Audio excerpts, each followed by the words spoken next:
I once heard Canadian novels described, somewhat dismissively and by a contemporary edgy sort of Canadian writer, as sentimental landscape-based fiction. And I remember thinking, oh no, that's me.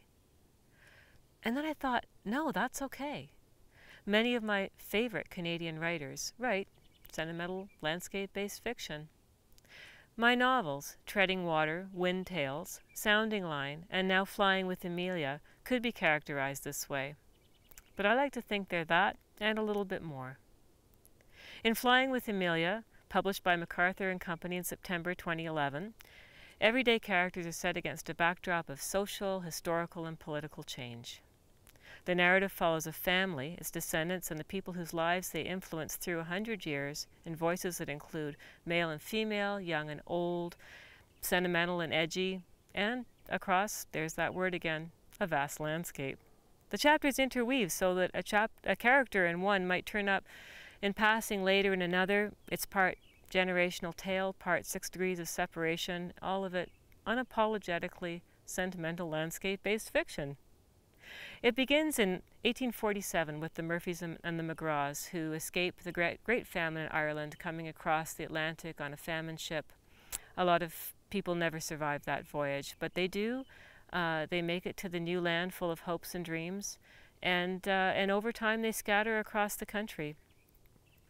From 1901 through 1999, from the first transatlantic wireless signal through the Great Depression, 2 world wars, those crazy 1960s, the 1970 FLQ crisis, from Newfoundland to the Beaufort Sea, we follow the descendants of our 2 families and the people that they influence or encounter until the story comes full circle with their descendants' return to Ireland to trace family roots. I'm going to read a bit from the title chapter of Flying with Amelia. In 1932, I'll just give you a bit of an intro, Amelia Earhart captured the world's imagination with the first transatlantic solo flight from Newfoundland to Ireland, the reverse of the voyage that and the journey that our family in Flying with Amelia took.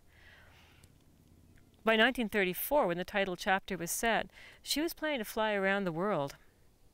I'm going to read a short and somewhat edited portion of the 1934 chapter, which is comprised of letters between Peggy McGraw, who works for a Nova Scotia newspaper, and Martin Penner, an unemployed Saskatchewan schoolteacher.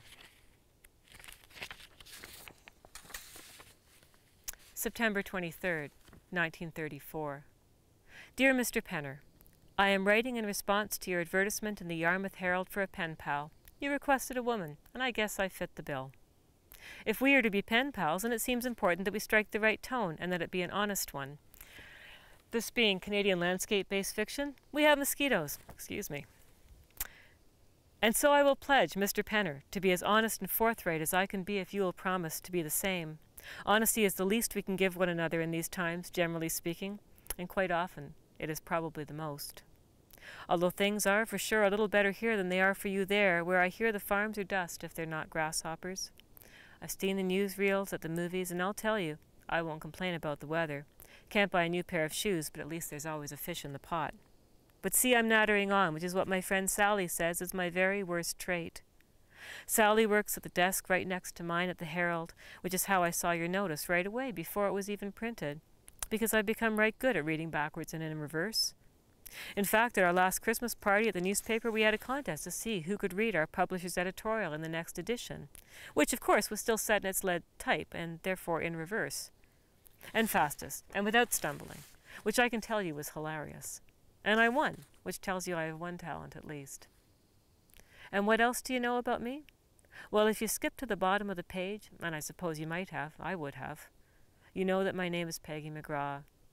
And you know that I read the papers, and I watch the newsreels, and I have a good idea of what's going on in the world, not like some. I hope you do too, Mr. Penner, because correspondence can be such a lot of fun when you really get to discuss things. I await, with anticipation, your reply. Sincerely, Peggy A. McGraw, Yarmouth, Nova Scotia.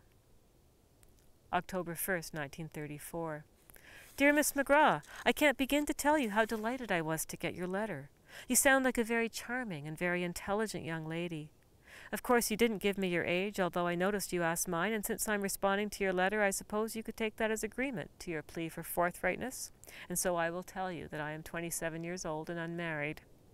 And in keeping with that promise, I will also tell you that I am unfortunately unemployed, my position as a school teacher here in Ernfold having ended when they shut down the school, because so many families have now moved into the city or left Saskatchewan altogether. I taught just 4 children for the month of September, all of them the Moorsland children, and when they left, well, it was a sad day watching the backs of them as they left the schoolhouse to walk down the lane, the smallest Maisie without even shoes on her feet. I walked past their place last week after they had left. They didn't even take the time to board it up, just walked away, a dish towel still hanging on the line. And now I am writing this in my landlady's house, the Ministry of Education having paid my room and board 3 months in advance, and so, in my spare time, I'm teaching my landlady, Mrs. Wolniak, to read while I apply for teaching positions elsewhere, when I know there are none. I should tell you why I decided to send my advertisement to a Nova Scotia newspaper, because I'm sure you're wondering. Of course it was because of the shipment of potatoes, turnips, carrots, and salted fish that came by rail, a monumental kindness from your province to mine, and that left not one dry eye in the community hall when the bounty was distributed. Can you tell me, how does one cook salt cod? Mrs. Wolniak tried soaking it in water, and even a bit of milk, but we can't be cooking it right because it remains dry and salty and unpalatable even to the very hungry. How happy I am that you're interested in current affairs. I'm anxious to find out what you think of Mr. Bennett's chances for re-election. With this man Hitler becoming altogether too powerful, although some say he's all bluster, no bite. It seems to me that a strong leader is very important, but more than that, it seems to me he has only a year to get us out of this mess or suffer the consequences. I look forward to your reply. Martin Charles Penner. October 24th, 1934. Dear Mr. Penner, you asked my age. I'm 22 years old. I live in a rooming house with my own room, and all the tenants are girls working in offices. Last year I lived in an old house on Main Street, and there everyone but me worked in the fish plant, and the smell was some rank, let me tell you. Speaking of which, you asked about the salt fish, and so I will write some recipes on the back of this letter. The fish and brewis is a Newfoundland recipe that's been in my family just about forever since my grandfather came from there. Sometimes when I get up and go to work, I think, maybe today something new will happen. All day we can hear the blast of ships' horns as they are all going somewhere. But I am sick of the smell of salt water and the fog that curls my hair every which way, and I long to go somewhere where the January wind doesn't blow right through you and out the other side. I'm some tired of Yarmouth, and that's the truth. I wonder, Mr. Penner, do you long for the bite of the sea air out there in all that dust? It seems as if we are never content where we are, but always wanting to be somewhere else. If I could be anyone, I would be Amelia Earhart. What courage to fly across the Atlantic from Newfoundland all the way to Ireland. And she doesn't stop there, but conquers the Pacific as well. My word. Next she's planning to fly around the whole world, and where will I be? In Yarmouth, Nova Scotia, reading the news in reverse. So Martin Penner joins a relief camp, and then the On to Ottawa march, and all the while continues his correspondence with Peggy, and their friendship deepens. And Peggy decides to meet him on Parliament Hill. But the On to Ottawa men never make it to Ottawa, and Martin's future is as ill-fated as Amelia's, leaving Peggy McGraw to move forward into her own future. It's that theme of hope, despite hardship, that characterizes the novel Flying with Amelia, and I hope you'll enjoy it.